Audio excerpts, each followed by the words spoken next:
Always trust. We ask the questions. What is needed in the world? Is that going to be?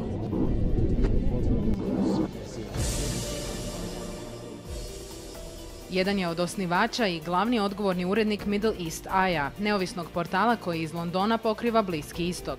Za mnoge svjetske medije komentira međunarodnu politiku. Prije toga je bio šef vanjskopolitičke redakcije Guardiana i izvještavao iz mnogih europskih zemalja. David Hearst za Al Jazeeru govori o novinarstvu i golemim preprekama s kojima se suočavaju novinari koji žele ispričati istinu o Gazi, evidentnom pucanju izraelskog narativa nakon više od 70 godina i dalekosežnim posljedicama rata Izraela protiv Gaze i Palestinaca.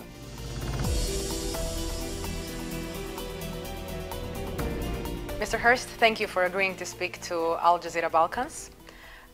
We are now in Doha at the forum. I was going to start this interview. I remember 8th of October, the start of the Israeli attacks on Gaza. I remember seeing Middle East Eye's post on social media which featured you speaking into the camera and speaking right away about the repercussions of what started to happen, but maybe more importantly about the past and about the history.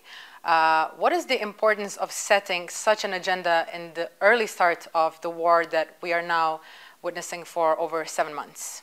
Well, the point I was making, and I think I would make it with even more force today, is that Israel immediately started playing the victim with the Hamas attack in October the 7th, as if history started on October the 7th, there was no October the 6th. For anyone who knows this conflict, starving Gaza and besieging it with Western help for 16 years. This attack didn't come out of the blue, and that was the point I was simply trying to make.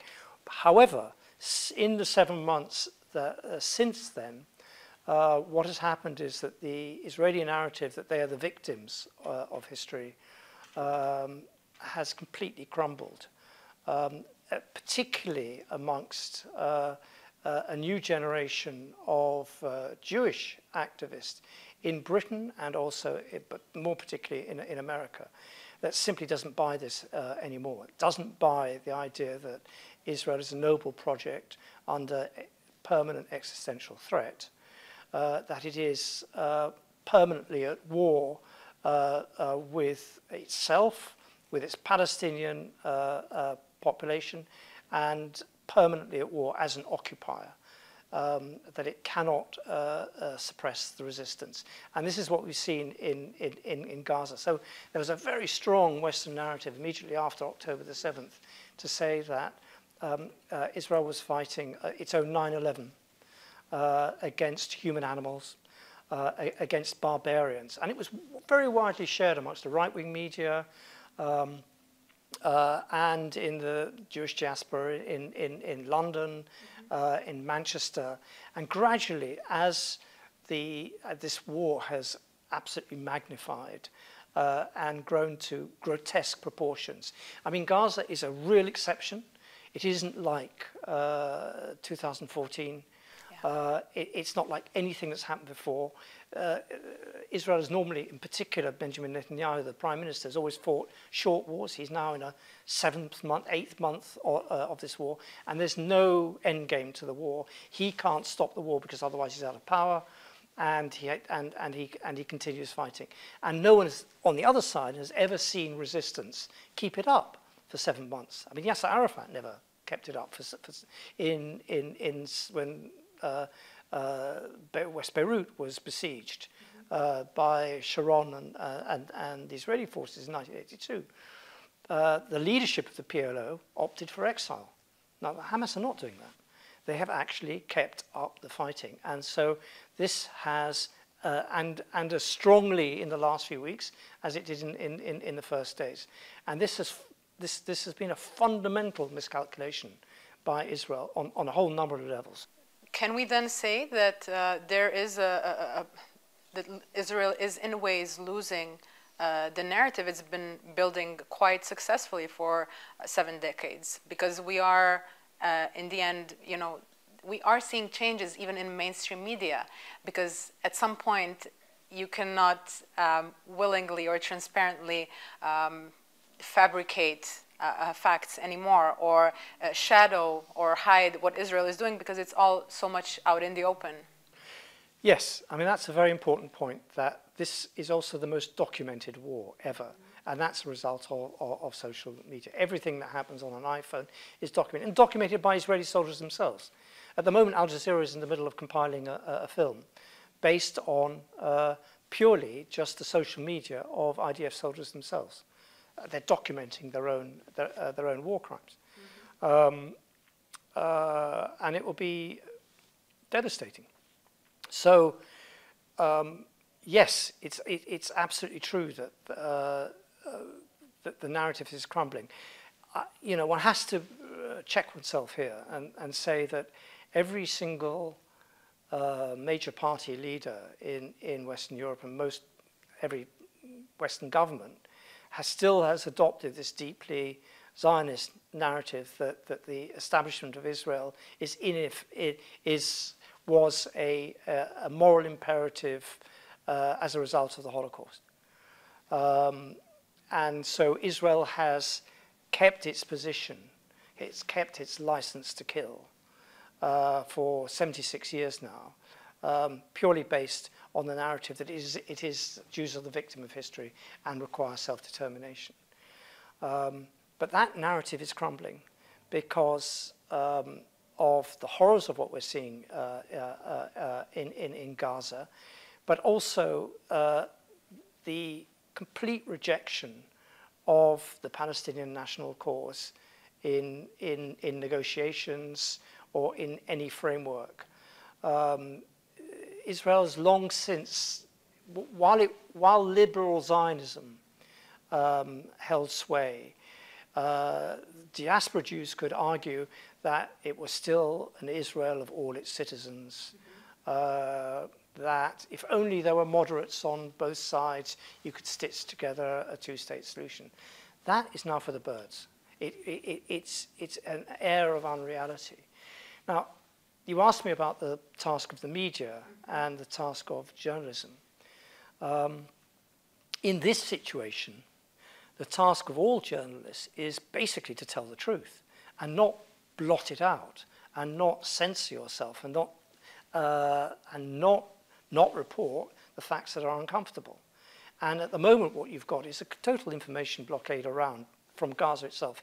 You can't go in as an independent journalist or as an outside journalist unless you're accompanied by the Israeli army on very specific... Which is, again, censorship. Which is censorship. Why are so many of our colleagues, specifically in the West, doing this? Why are they blocking the truth? Is this a case of political relations? Is this the case of financial? Is it of financial nature? Because, you know, journalists should be universally on the path of justice and on the path of truth. You're being too idealistic. Right? I mean, that's not what happens. What happens is people are afraid of losing their jobs. And what happens is that all of these organizations, particularly people who call themselves public service broadcasters, are petrified of being called by the lobby, by the Israel lobby, anti-Semitic. And they're being bullied. They're being bullied into distorting what's going on, or saying on the one hand this, on the one hand that. And,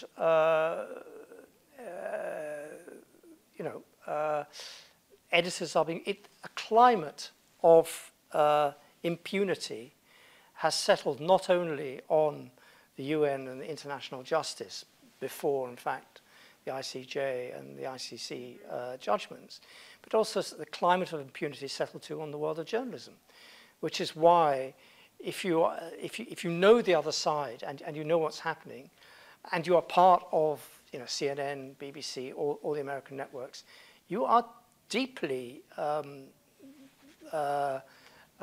shaken by what you can't report or how you have to actually frame it, which is why you have so many high-profile cases of presenters leaving their networks purely over the coverage given to Gaza. So Gaza has split an awful lot of people who supported Israel once, but it has also split the media. There's deep unhappiness amongst journalists. There's also, within one organization, a lot of tension between the reporters on the ground and their editors back home. And this whole idea that they've got to mouth scripts written in Atlanta, Georgia, or anywhere else. And they're saying, no, this is not what's happening. So it isn't on the one hand this, on the one hand that. It is trying to report the battlefield truth. And that doesn't exonerate Hamas. It certainly doesn't cover up for what happened on October the 7th, which were war crimes. But your job as a journalist is to report what's happening as it happens. Why are we witnessing such hypocrisy, not just from the journalistic side? Again, I'm asking you here about the Western governments. Why are we seeing so much hypocrisy? Basically, worse war crimes happening in Gaza, and we have the same speeches by the same European or American leaders who, when it's the case of Ukraine, condemn those war crimes, and when it's the case of Gaza, they question them or they frame them as we would hear the Israeli leaders frame them. Well, when Ukraine first happened, you had, it was quite famous and well known, you had a number of people actually say on a piece to camera, saying, "Hey, this is a little bit like Iraq, except they're rather like us. They're white." That's the number one reaction, and that was notorious. That was absolute racism. But suddenly you had BBC again, but you had people, you had pieces to camera and about how Ukrainians were making petrol bombs. Petrol bombs and resistance in Ukraine was good, and stones and resistance in the West Bank is bad. Or terrorism. And a terrorist. And it was absolutely clear how little they'd actually thought about the implications of what they were saying. Occupation by Putin was an evil, but occupation by Israel was not. And that same formula has been repeated by Zelensky as well, who has condemned Russian occupation and supported Israel in its occupation in the occupied territories. It's another indication of how much chaos there is in the Western mindset to what is going on in the world. They cannot actually piece things together. And it's become a very tribal press under an increasing wave of ethno-nationalism, which has taken place not just in Israel, but in India, in America, and in Britain too. And it's an example of the Russians have a saying, they say you've got porridge in the brain. Well, this really is a great mass of porridge in the Western collective consciousness. They really cannot work out what's happening around the world, and they just simply feel under attack, and the media reflect that. The state of the West, with the porridge in the brain and all of these, all of the moves that we are seeing by the Western governments. At the same time, we have the so-called third world, again called by the West the third world, or the global South. We have these countries actually becoming leaders of certain processes that have been incremental in this in this whole story about Gaza. For example, South Africa taking on itself to go to the ICJ and start the whole process against Israel. How much longer do you think are we going to live in this world order, and are we allowed to say that the world order that we've been living in from the 1945 has been changing? It's certainly weakening, but there's still a lot of it to weaken. And you've still got the whole military-industrial complex, NATO, is all geared towards that. So there's a lot of power and there's a lot of money involved in supporting Israel. We always talk about America supporting Israel. What we forget is how Europe supports Israel, and in particular the military-industrial complex. There's an awful lot of individual links with Israel that will be very difficult to unpack or unwind. And I think it's going to take we're jumping the gun. It's going to take much longer than we think, but it is a generational thing, and I think it is going to wind down. The other thing, the interesting thing that's happening in America is amongst the military-industrial complex, amongst the generals who automatically say Israel has a right to defend itself, when it's not defending itself, it is obliterating a Palestinian state in Gaza. They are starting to say, and this has happened before, but it's come back again, and that is, what is the American strategic interest? Is it really to be dominated by Israel? Or should the Israel-Palestine issue be treated as a regional issue and America concentrate on confronting China in the South China Sea? And we've had 3 presidents who have tried and failed to pivot towards China. There was Obama. Trump, in his way, for all his talk, did not start a war with Iran. And now Biden. And all three have found themselves, but in particular Biden, bogged down in the Middle East with no end game in place and no vision for a post-war governance of Gaza, i.e. some form of permanent reoccupation of Gaza. That is not in Biden's interest. So we're now in a situation where the US has been dragged into a place entirely of its own making, because it was the one that gave the brightest of green lights to Netanyahu on October the 7th and on October the 8th and 9th to do literally what they had. And it was the one that stopped talk of a prominent ceasefire, and is still backing the Israeli war aim, which is unrealizable, which is to collapse Hamas. It's not supporting a permanent ceasefire. That's the whole problem of the talks. And now he finds this war will carry on certainly until the end of the year. You think that there is a possibility of proper escalation in terms of, ever since this war started, Absolutely. There's been talk about the war is going to spill over, but it's always within certain lines that we're talking about this. But now we're already 8th month into the war, and in the past days we've had significant attacks on northern Israel from Hezbollah, where Hezbollah is creating serious trouble for the Israeli army as well. So for a while it's already been the fact that Israel is fighting on 2 fronts. You see a possibility of a proper escalation?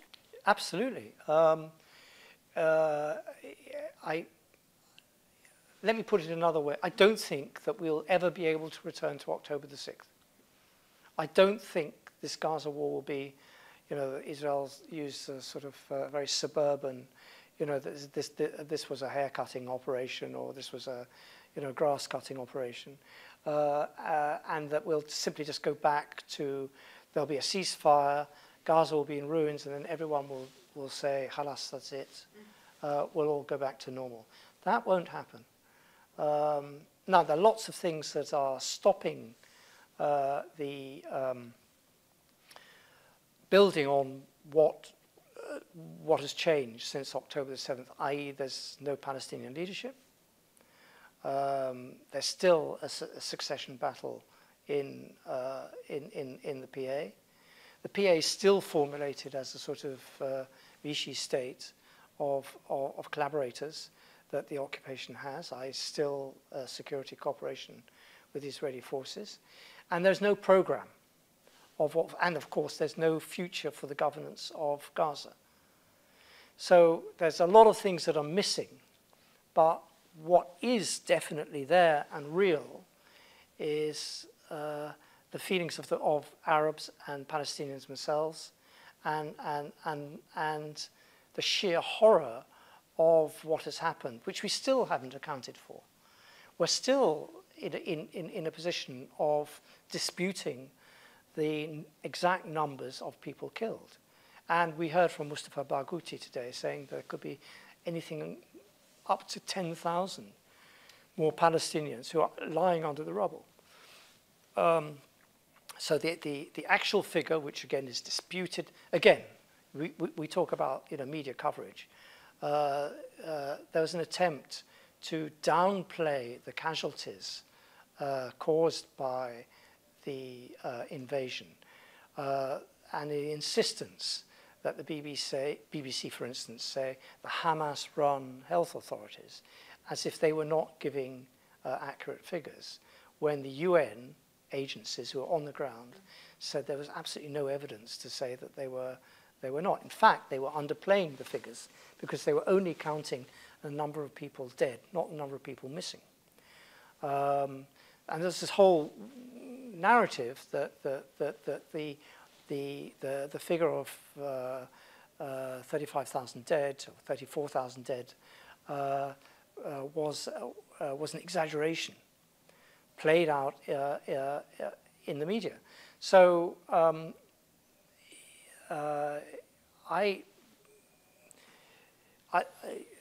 where we are at the moment is America's in an extremely uncomfortable place.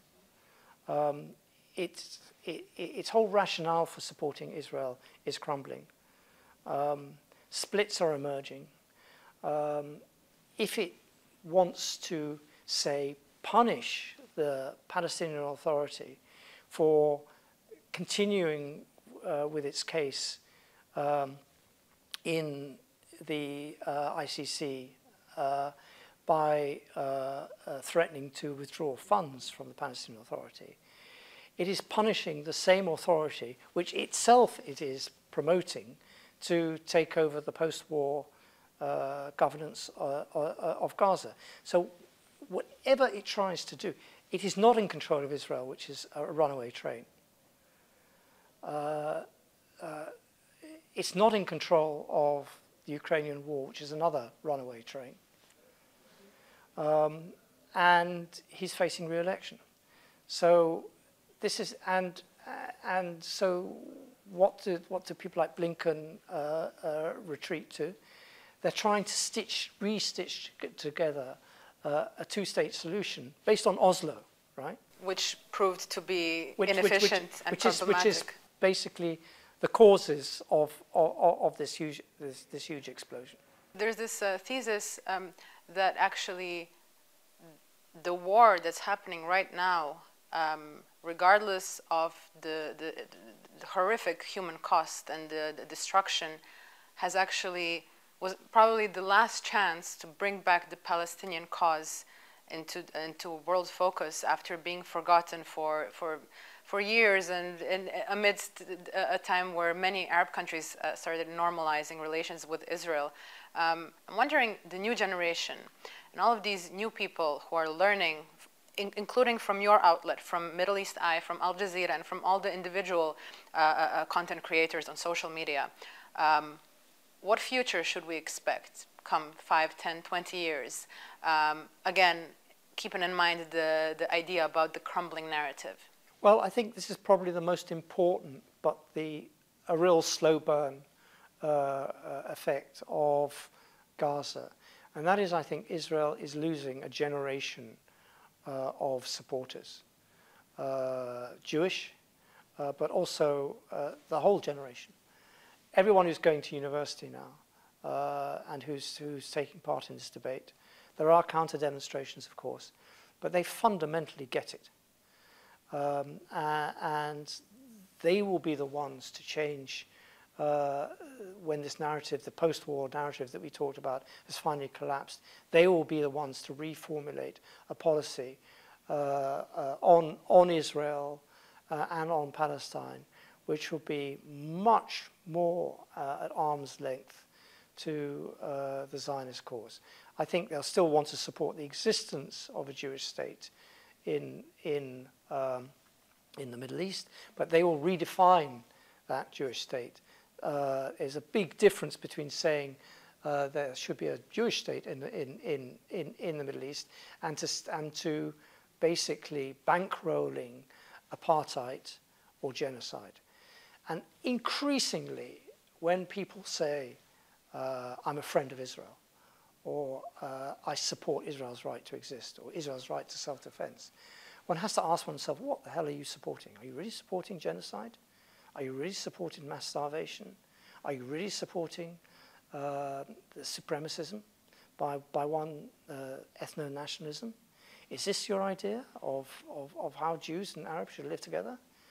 And I think those questions are being asked with more and more insistence, and it will take a lot. It may take a long time.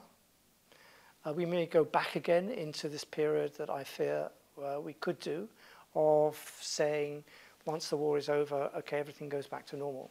But I don't think it will. I think this is a very slow burning fuse, and it will fundamentally undermine the colonial narrative that we have all subscribed to in one way or another. And in a sense, that is a really historic change. Mr. Hearst, thank you very much for your time and speaking to Al Jazeera. Thank you.